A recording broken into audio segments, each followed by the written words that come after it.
The metaverse is emerging as the next big technology platform, attracting developers, designers, marketers, social networks, and loads of investments. And sure, there's a lot to explore in this space, but there's also lots of substance, insight, development, and exciting trends. Curated by two metaverse futurists, Adi and Tazar, this podcast series brings on Web3 specialists from around the globe who break down the biggest developments and bring on the most interesting insights for our collective future. You will now be entering a metaverse experience. Welcome to the Metacast. Guys, welcome back. The 7th episode of the Metacast. I'm your host, Taza. We have Adi, and we have a special guest in the building, Michael Cohen, Global Tech Advisor, focused on the Metaverse, XR, and the hospitality and travel tech industry. Michael, thank you for joining us. Hey, it's a pleasure, guys. This is exciting, and I love your format. So, well done. Thank you. Thank you so much, Michael. Pleasure. Michael, would you like to tell us more about yourself, your involvement with the industry, what you've been bringing on, and the conversations you've been having around in the space? We'd love to know from you. Sure. So, like many people in the technology industry globally, I've had an interest in immersive technologies for about 5 years, 6 years. I've been in the industry overall for about 24 years. I've been a founder, I've been a corporate executive, I've been a management consultant. So I've been an employee, I worked in the mailroom of technology companies, if you follow what I'm getting at. So quite a varied and somewhat typical, in many ways, trajectory and path in my career. But like I said, about 5 years ago, I became extremely interested in what I call just simply immersive technologies, which at that time, was primarily early stage VR. This is well before Web3, well before augmented reality really started taking off as a technology and a concept. And I saw a lot of applications in one of the core industries that I have had a lengthy career in, which is the travel, hospitality, and restaurant tech industry globally. So there was a lot of applications I thought could be enabled in areas that are like guest and passenger and consumer focused, and also in the enterprise side, as well as in the infrastructure side, or what we say in travel and hospitality when I have that hat on is the back of the house. There's front of the house, back of the house. Any case, so in that vertical industry, I saw a lot of opportunity for immersive technologies, and then I just did more research, saw overlaying trends, started watching the Gartner reports in regards to what area some of these immersive technologies were on that whole loop, and just consumed a lot of information. It continued to interest me, as it has for many, many, many thousands of executives and technologists around the world for the last 5-6 years, and here we are today. Oh, well, amazing. Trust me, Michael, your journey is something that I think covers so many elements in terms of how we've seen evolution, information within this field. And of course, the conversation we had right before this podcast, it blew our minds off. We took like hours to be back to being normal, because we were like, okay, oh, that's this is awesome, going to be guys. something. I appreciate that. Yeah. I remember I said to you, Michael, it felt like taking my brain to a 5-star restaurant, and it genuinely felt like that. What's exciting about this, Michael, is me and Adi are very much Metaverse, Web3.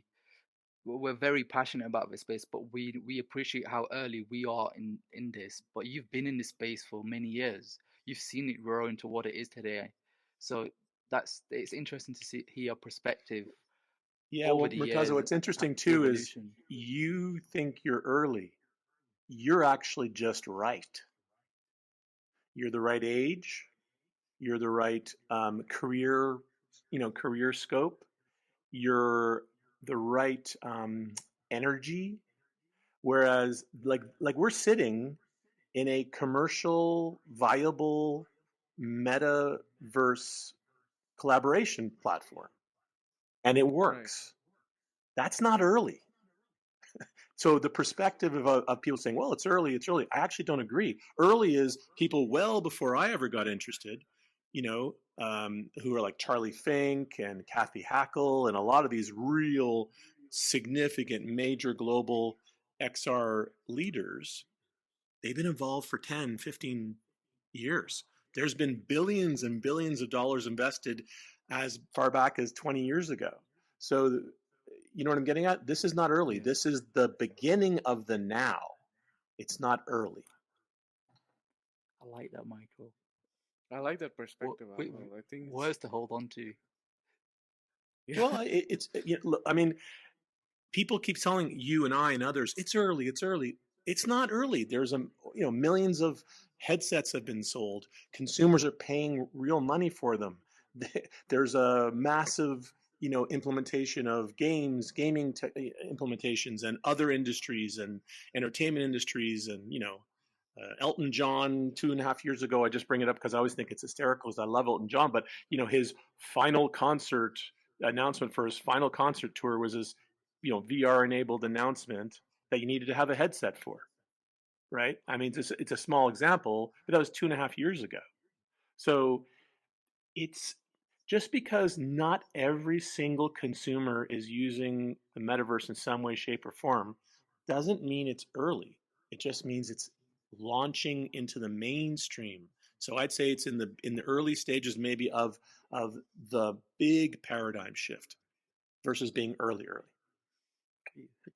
It's exciting. It's very excited. Yeah, I think it's good. Awesome. It's like a validation point that you mentioned, because now we're like, okay, that's up. You and I are in a good space. we can chill. Yeah. Yeah. Yeah, and your generation, was brought up on mobile devices as children. You're brought up on streaming content. You're brought up on things, that there's absolutely no limits to what you can consume, where you can go, what you can learn. That's your generation, okay? Like, my son is the same age as you guys, in his 20s, early to mid 20s, and I mean, Adi, you look a little older. Maybe you're like 40, but Murtaza, you look great, man. You look smoking, strong 23-year-old there. Just kidding. No, his he as an example, went through. Has just graduated from a very established and prestigious business school in Canada, where I'm based, and he has all the classical training, if you know what I'm getting at. But he's already off and running as an entrepreneur and a successful business person with a legitimate digital media agency at the age of 21 because of Instagram, because of Twitter, because of YouTube, because of content that he could learn from, content that he could digest, content that he could share, and content that gave him knowledge and inspiration. And that's what this is. We're now in the metaverse, this next, extension of that kind of universal, free, incredibly engaging distribution of knowledge, skill sets, and aspiration. And that's where I see the metaverse as not simply, but another huge platform for collaboration, like we're doing now, for dissemination of information, for digestion of information, for pre-experiencing things, so you understand what you like, what you don't like. I mean, your generation will pre-experience jobs and careers in the metaverse before you make any decision on academics or where you want to live. You know, you're all going to pre-experience in 3 or 4 years where are you going to live physically? Are you going to rent this, apartment? Are you going to buy this house? You'll never make a decision again without pre-experiencing in an immersive Web3, VR or AR at a minimum enabled experience. And that's why this is absolutely now. It's not early, as I said earlier. Amazing. I love it.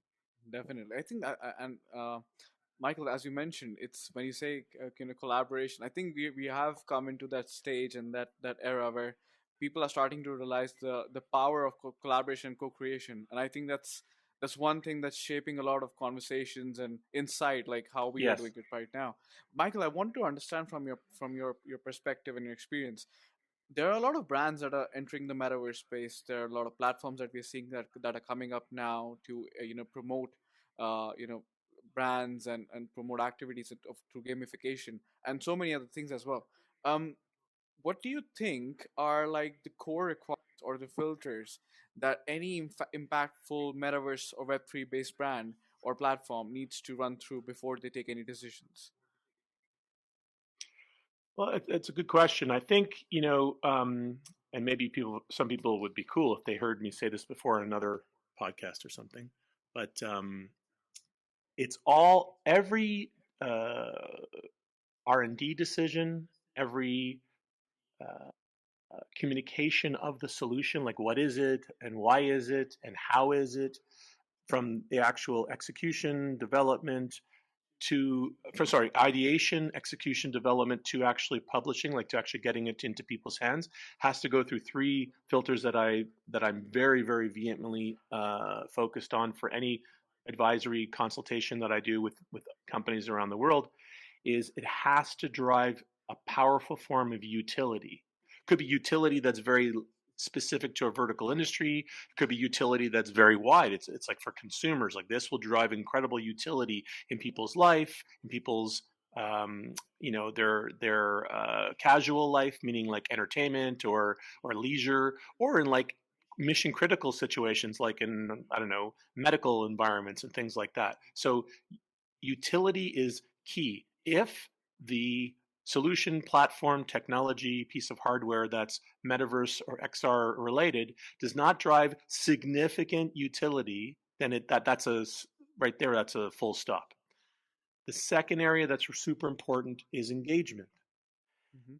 The ability to enhance engagement, to drive new types of engagement, to extend engagement, to provide better engagement IRL by having pre-engagement in an immersive metaverse experience. So for the old fogies like me out there, what I just said was in real life, IRL.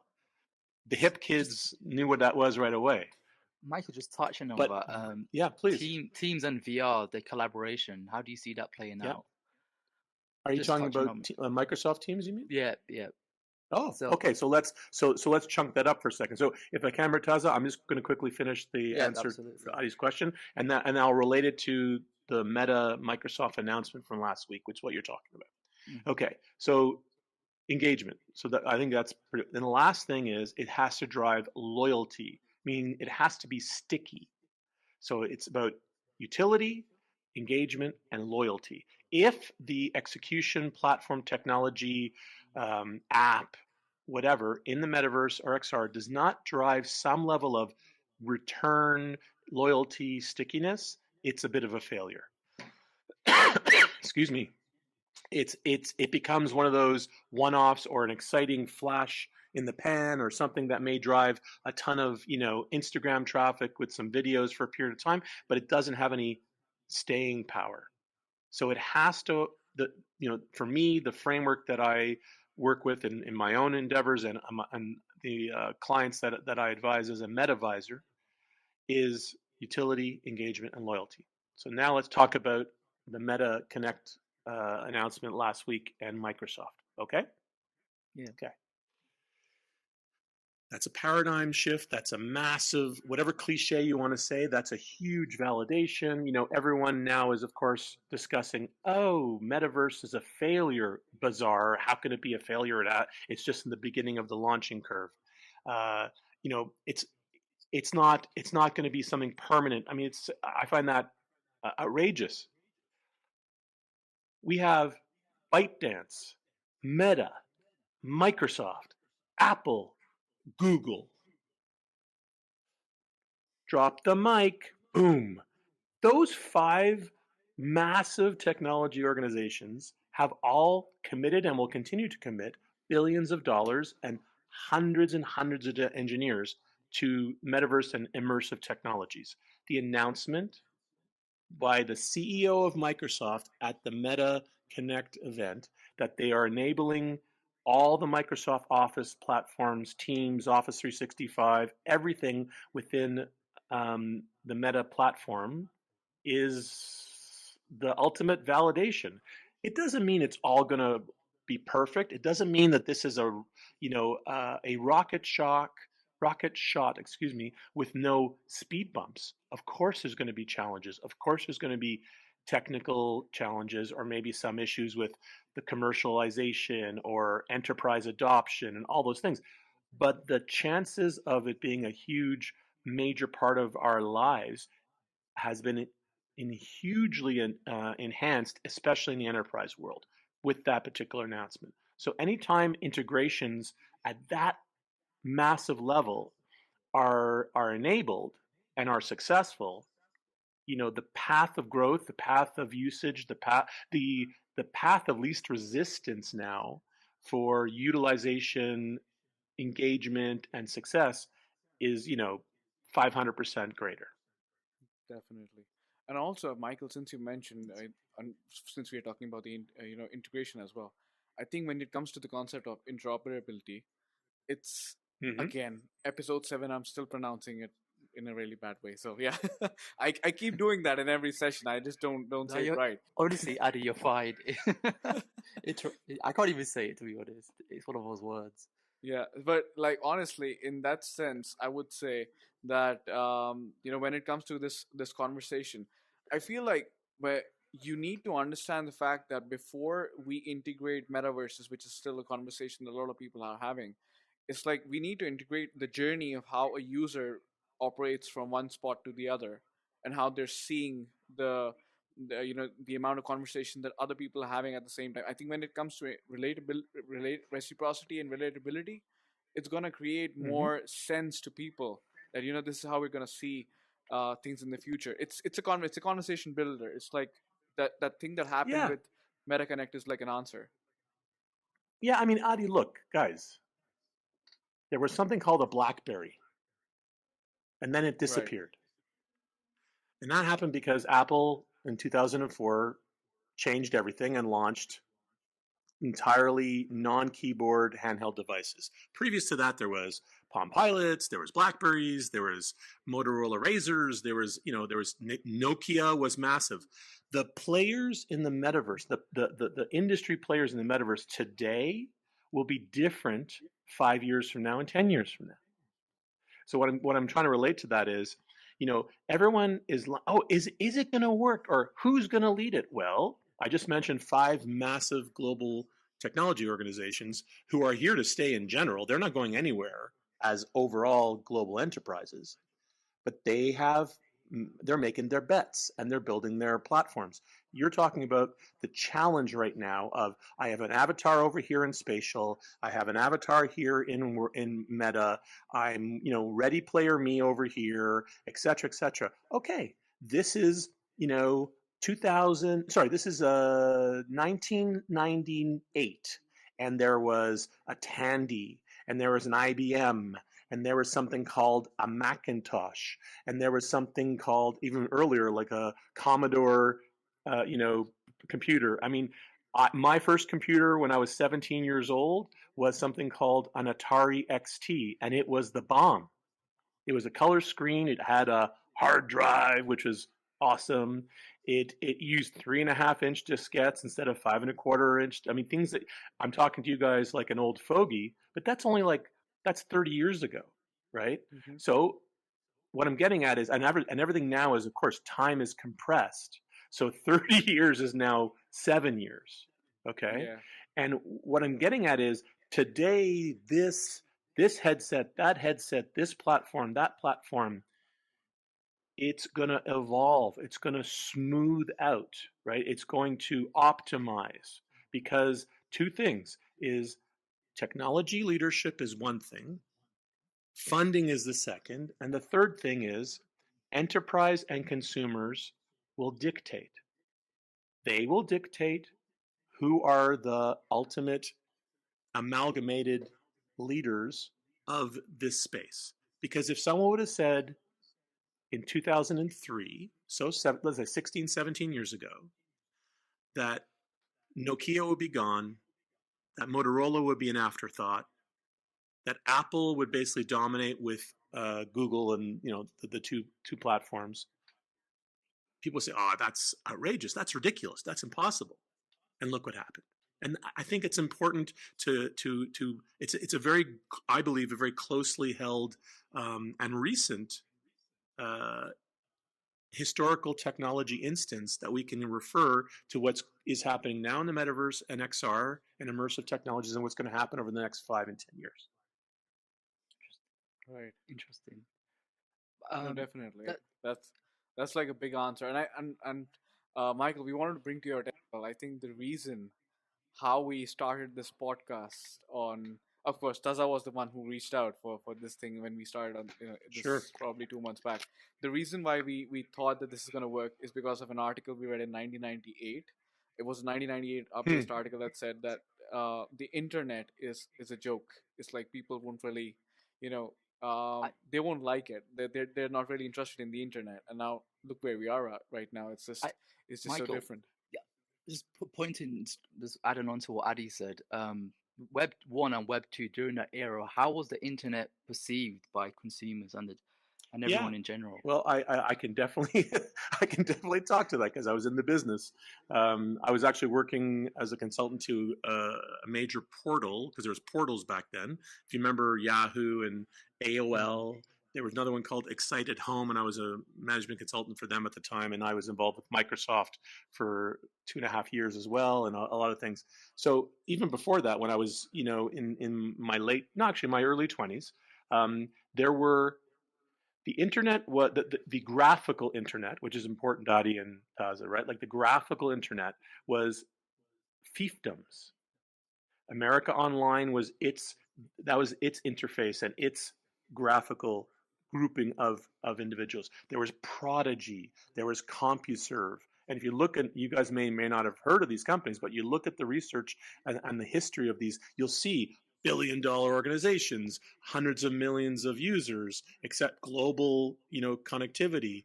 Then there was things like messaging started to be overlaying on that. So then you could actually interpolate interoperability between these silos of the internet, of the graphical internet. There was messaging between the different silos, MSN Messenger, things like that. So things started, very much as, I would call them fiefdoms, because back then the biggest proliferation of how the internet, the graphical internet, really took off was actually, if the CD-ROM wasn't invented, the internet would never have been successful. How's that for an interesting twist? Wow. That's CD-ROMs in the 90s and early 2000s, late 90s, early 2000s, was the promotional marketing vehicle to distribute the EXEs, the little pieces of software that you had to load into your computer to get onto AOL, to get onto CompuServe, to get onto Prodigy, to get onto Yahoo, all these things. So it was actually a marketing demand generation revolution where very, very cost effectively produced CD-ROMs with all this other value added content and software and stuff.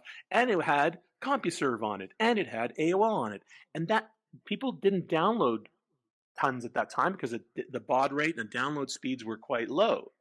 So if the CD-ROM was never invented or could be produced and distributed at such a cost-effective rate of like $1 or $2 per unit, and they would just mass mail mailing of CD-ROMs so that people would get them in the mail. By the way, this is how Netflix started, as you know, right? Netflix later on was literally the same thing, etc. And that's why it destroyed Blockbuster. But anyways, what's fascinating is the internet doesn't happen if CD-ROMs are not invented and or commercialized at this level. So that's how it was back then. And then, of course, it changed and became, baud rates and throughput. So now, fast forwarding, you're in UK. I happen to be at a conference in South America right now. We're talking as if we are within feet of each other or meters of each other. And that is, of course, because of the technology, because the optimization of the platform, because of the immersive enablement, and because that the internet speeds are efficient and cost effective to distribute. The bandwidth, the pipe is making this happen. So now we're talking about 5G and the next, incredible, always on, massive gigabytes of internet connectivity that people are focusing primarily on mobile devices, like literally mobile devices, like a handheld device, so that you could download a movie in 3 seconds, which is true. Yeah, But it's oh true. my goodness, guys, think about the intensity, the detail, and the depth of the metaverse content that's coming. And that will be so easily consumed and distributed because of the distribution platform of this outrageous 5G enabled, always on global internet. We're yet to realize that, Michael, aren't we? Yes. The impact on Yes. 5G on the Well, metaverse. because as you know, listen, as the superhighway or as the autobahn, as the speeds keep increasing, as the costs per megabyte keep decreasing, the creativity, the vision, and execution of content changes. So right now, you know, it's early holographic, travel, holographic presentations. Uh, it's early. It's not so early. It's early for because most people are saying, well, is that even possible or is it commercially viable? That's fair. But the technology and now more importantly the distribution, the plumbing, it's all there. The plumbing's all there now. So things like that, which 5 years ago people would say, oh my God, that's Star Trek or that's something science fiction. But we all know that one of the interesting forebearers of good and sometimes challenging things in the world is science fiction, and a lot of science fiction is coming to fruition over in the last couple of years. Yeah. That's I think that's driving a lot of curiosity within people because it's like, yeah, I know that's gonna happen, but I don't know how that's gonna happen. I think that's what we've Yeah. been thinking as well. In terms of we're trying to immerse ourselves in the way the content is being generated, and it's pushing you even further in terms of understanding how it could be in the future. If you're really, Yeah, we call ourselves futurists, 'cause we're just learning, but it's so much. It's so amazing to see that perspective, and of course you're sharing it with us as well. That 100%. that's like a I, validation point that yeah, we're thinking the right thing. Oh I yeah, think honestly, the way I see the like, there's a lot of different definitions for the metaverse, but stuff like five, tons. it's a pillar of all these emerging technologies coming together and creating these sort of immersive experiences. So that's 5G, that's blockchain, that's NFTs, it's da da da da da. All of that reaches a point of maturity, and bang, it hits the mainstream adoption. Yeah, Taza, Um, that's a really good point because there's so much energy being expended right now on defining what the metaverse is. yeah, How about we spend more time talking about what applications seem to be sticking or what use cases seem to be generating interest and engagement? I'm not really concerned about, because I get asked that a lot. That's fair. What is the metaverse? And so of course I have some canned answers and some opinions and stuff, and I can do that today too. And I'm not trying to be patronizing by any means, but I don't really give a flying fadoo what the metaverse is. I'm more interested in what the metaverse can do and what the metaverse can enable and what enhancements to the real world the metaverse will deliver. That is far more interesting to me than what is the just metaverse. touching on that, what vertical industry do you think the metaverse will have the most impact on, and when, perhaps? Yeah, well, I mean, right. Here's the thing: is that uh, people lead with their feet and they lead with their dollars. So, there's three major areas that I see that are already, having some significant traction and success. And one is in training, training, training, training, training, training, training, training. If I was 22 years old and someone gave me $2 million to start an immersive technology company, one of the very interesting areas I would spend a lot of my time with my friends in the garage or in the basement apartment building it would be in VR and immersive training. Every industry, every human has a requirement to learn things. Some things are repetitive tasks, some things are knowledge based, some things are environmental, meaning if you're in the environment, like a simulation, which has been around for 50 years, simulation technologies like for pilots and stuff, which is the most kind of cliche, I guess, in some ways. But simulation or consumption or uh, digesting repetitive task knowledge, there are clear, very factual and massive studies that show that there's between 50 to 70% enhancement in retention when that's enabled in an immersive metaverse platform. That's it right there. If that was it, if that was all that the metaverse slash immersive technologies was great for, the world would be a much better place. People would be better trained at a more cost effective rate. People could understand what they're getting into more, which is really important. So the training um, area is massive. And of course, there's all the vertical market applications and overlays of training for them, right? So that's huge. Listen, entertainment, gaming, esports, or sports in general, all that is happening. It's massive, huge investments. Just I mean, like all the film and production companies have metaverse slash immersive strategies. They're converting content. They're making new content. So that's partially an extension of what's already happened with streaming, but now it's like streaming in an immersive world, or you can actually be in Lord of the Rings, Yeah. and I'll pay for that, right? So entertainment and content like for enjoyment, that's a massive area that makes a ton of sense. The last area that then there's many more, but the last area that personally I think is having a real watershed moment and will be super successful is in the travel hospitality industry, which is one of the areas that I and my partners are focused in as well. The ability for consumers, passengers, guests to present, and post experience a travel location, a resort environment, a hotel uh, room or convention area before they make a decision, before they decide to put their credit card down, before they build their itinerary is massive. Travel is one of the largest markets of commerce in the world. Obviously, the pandemic amplified everything because people were experimenting with immersive technologies more because of the pandemic, and now it is a slam dunk. It's an absolute slam dunk. So there's a wide range of technology companies that are starting to congeal around travel and hospitality, and it's really it's early days.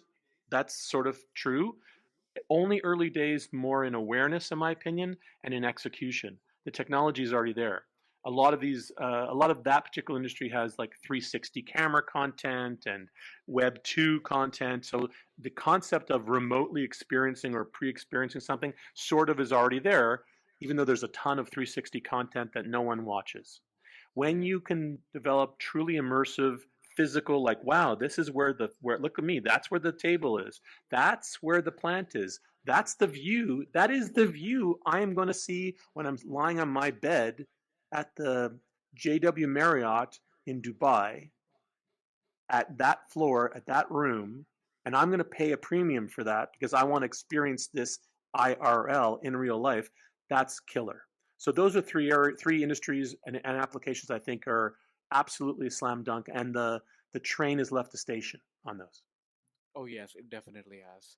And Michael, I think going back to the point when you said training, I would just want to share this. Like I was while I was writing my research paper at King's, while I was doing my masters, which was fairly recent, I was involved with another study at the Institute of Education at University College London, where one of the students interviewed me for as a subject for understanding how gamification immersive experiences can fix the problem of graduate unemployability. And that's where I think I was a part of the conversation with at least six more Mm-hmm. people from around the globe. The only thing that I saw was that there was so much of favorability in terms of making this happen. I think when we see players that are getting involved with this space, this it's just that people want to be there. It's just that they want their own level of footprint within within the conversation or the process, and that makes things happen. That's what's I think Vodafone did a campaign within the UK as well, which they worked on for workmen who were, I think, electricians and Mhm. plumbers. But it's when you say this, it's something that brings recall for us, and also so for so many of the listeners and of this session, because they would be at some point in time, maybe in the aviation space or in in the operation Sure. space, experiencing something like this, and now we can define it, and that's like the biggest thing ever. Yes, I completely agree Yeah, with everything you said. and interestingly, just to kind of finish this thought, going back to travel and hospitality for a second, about 5, 6 years ago, there was this startup. I'm not going to name the startup that had millions of dollars in funding, and their whole play. It was a good idea. Execution was challenging. Their whole play was they put kiosks with huge kind of self-reflected mirrors that they could superimpose how a housekeeper should wash the window, should how someone should do something. So as an individual, you were standing in front of this kiosk and it was showing you how to do something, and you physically were replicating the hand motions or the stages and so on. This is 5, 6 years ago. It failed because it was incredibly expensive, it was hard to set up, and the content was hard to produce. But the idea was interesting. Well, that's all gone now because now now housekeepers or engineers or pilots or people in the finance world, they're going to be pre-experiencing, pre-training, and then part of the interview process, you're going to be asked, excuse me, you're going to be asked to interact with your job in some way, shape, or form before you're even hired. So, from an employer perspective, you can test out the goods. How do these people react to these situations? How are their movements? Do they have the aptitude? Are they quick studies? Because you're going to be in the milieu, the immersive milieu of here you are, Taza, here I am at the trading desk. I'm at the trading desk. Here's some stuff happening. And guess what? It's noisy. It's loud. There's this lady over here. She's talking really loud. There's this person over here. He's screaming at someone across the trading floor. Mm-hmm. And I need to do what I need to do. Yeah. So that's even before the offer is made. You can now see how people react, who may have the best aptitude, emotionally or otherwise, intellectually. And then it's part of a pre-training. So that's a perfect example of what you're talking about. Oh It, yes, it yes. is it's like you can paint a clearer picture of a candidate away from the CV. You know, people can brag through the interview. Some people are good at that, but you get to see what a person's about through these immersive experiences. And Taza, it's actually two ways. You think about it. It's not simply just the employer gets to weed out, obviously gets the most, but as an individual, most of us have taken either experience, like academic experiences, our career experiences, maybe buying something, right? Mm-hmm. On spec. Mm-hmm. We did some research. We read a couple of things on the internet. We watched a YouTube video, and then we made the investment to buy it. We made the investment of time and money to go there. We made the investment of our career, of our priorities to go towards this particular job, career, or company. We as individuals, it goes two ways. We get to pre-experience things. We get to see if this actually is something that resonates with us, either emotionally or otherwise. Like, is this something I want to do for the next 5 years? Is this a product that I am comfortable spending $1,000 on or whatever? Is this a travel or entertainment experience that is worth my time, money, and effort, right?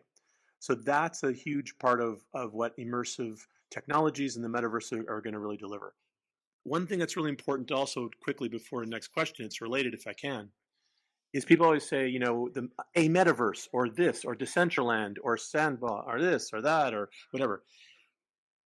The metaverse is destinations, but the metaverse can be simply